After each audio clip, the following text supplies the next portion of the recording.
Google Home Max Review. Smart speaker has a high price but loudly blows many out the water. Earlier this month at Google's Made by Google event, the company made a surprise announcement that few saw coming. The team unveiled a brand new Google Home device, but unlike the Google Home Mini or Google Home, the new device was geared more towards audiophiles than anyone wanting a smart speaker in their home.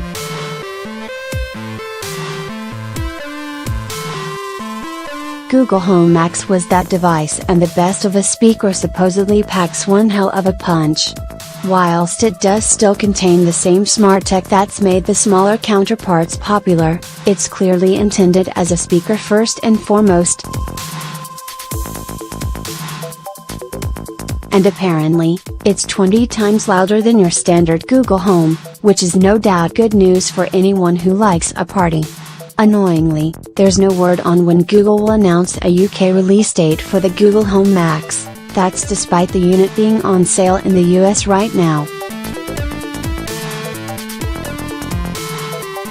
Google priced the speaker at $399, which also includes a 12-month ad-free subscription to YouTube Music, so you can probably expect it to cost somewhere between £350 £400 when it does come to the UK.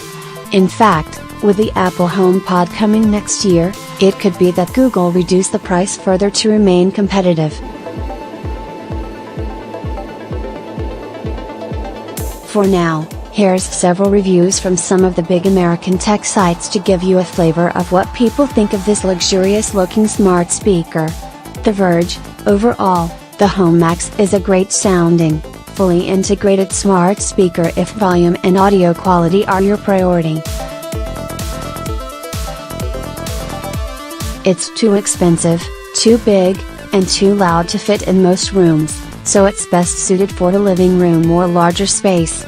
It's the best option for subscribers of Google Play Music or YouTube Music, neither of which are supported by Amazon's Alexa platform.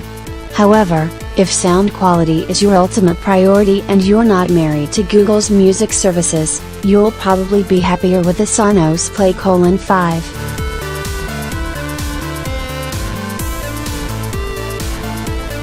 It's more expensive and doesn't have the integrated smarts, but the Sonos app supports more audio sources and just sounds better than the Home Max.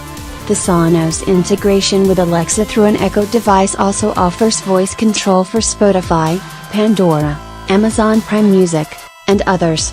And of course, we're still waiting for Apple to release its delayed HomePod, which is promised to have incredible sound quality and similar audio tuning capabilities to the Home Max. But the HomePod will likely only support Apple Music natively, and will rely on AirPlay and other, less convenient methods to play music from other services. The war for your living room is just heating up, and it's going to get a lot more interesting, and loud, before it's over. If you want a great sounding speaker and you're already all in on Assistant, whether you run Android, you command a small battalion of Google Homes, or you take the extra steps to talk to Google on an iPhone, then the Google Home Max is a worthy upgrade for your home audio situation.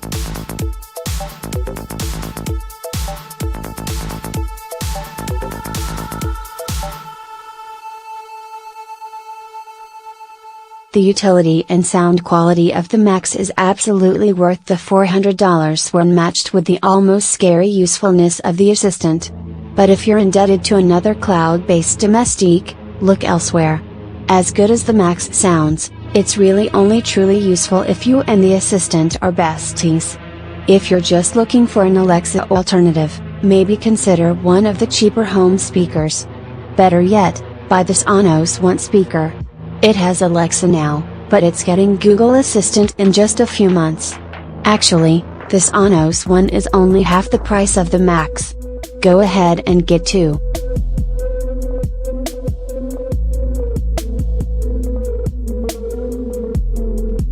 TechCrunch: that $399 price tag will be pretty hard for many to stomach, especially as more and more third parties come out with their own smart assistant speakers.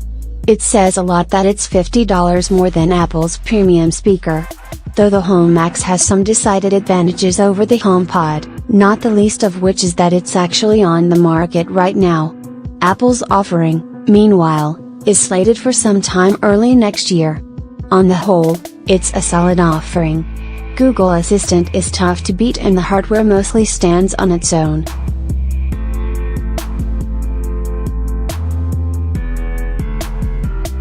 It's not the most stellar piece of audio equipment at its price point, but Google's engineered something that works right out of the box, while smart sound means you won't have to do any fiddling in the off chance that you end up moving it from its current position.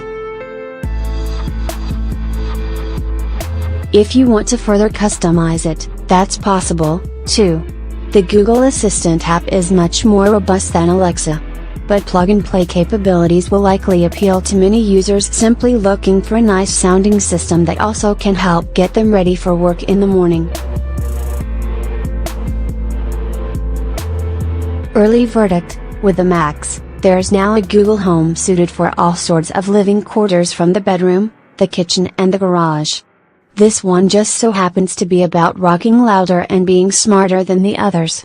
Coming in at $399, this isn't as easy to plunk down on as the other home models, especially when stacked up against the $49 Google Home Mini, but doing so means treating yourself to deeper, louder and smarter experience.